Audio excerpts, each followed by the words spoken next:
एका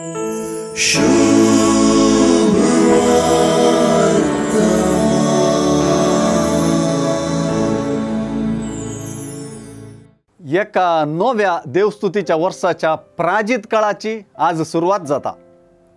ह्या काळाक तुका आनी म्हाका मोगान स्वागत करूंक मातेवाचे सुवार्थेंतलो जेजूच्या दोंगरा वयल्या प्रसंगांतलो एक विशेष पाठ आरती घेवन रावला। कपटपणाक सांडून खऱ्या भक्तीपणाक वेंगूंक आनी ह्या दोनां मदलो तफावत समजून घेवंक हो सुवार्थेचो पाठ उलो दिता। दान धर्म, मागणे आनी उपास ह्या तिनी भक्तीक गजालींनी कपटपण सांडून खरी भक्त करूंक जेजून उलो दिला। भक्तीच्या करण्यापैकी पयले मागण्याचो उल्लेख कित्याक येवंक ना, पयले दान धर्माचो उल्लेख कित्याक केला, हातूंय कांय संदेश आसा काय?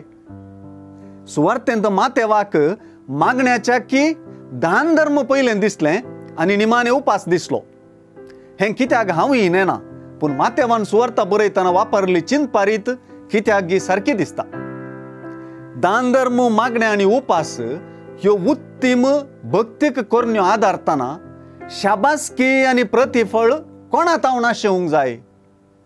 ह्या सवालाक आमच्या बापा तावन म्हणून सुवार्थ स्पश्ट तरान जाप दिता।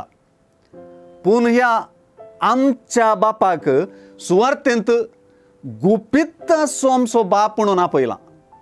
सुवार्थे प्रमाणे ह्या गुपित आमच्या बापाक गुपित तरान केल्लें दान धर्म रुजता, गुपित मागणे मेसवता आनी गुपित उपास मांडटा, वा गुप्तपणाच्या भक्तीक करण्यांक देवातावन प्रतिफळ अपेक्षा करियेत। हेरांनी पळोवंक जाय, हेरांनी वाखणूंक जाय, हेरांनी शाबासकी दिवंक जाय म्हणून केल्ल्यो भक्तीक करण्यो कपटपणाच्यो जातात आनी हांकां मनशातावन मात्र प्रतिफळ अपेक्षा करियेत। भक्तीक करण्यो मनशाच्या आंतरिकपणांत रोमोवंक जाय। करेजमू आंतरिकतेच्या गुप्तपणांत रिगसो, आमच्या काळजांत रिगून तिळसो प्रामाणिकपणाचो काळ। हो भक्तीक करण्यांक महत्व दिवचो मात्र न्ही, त्यो खंयच्या मनोभावान करता म्हूण व्हरून पळोवचोय काळ।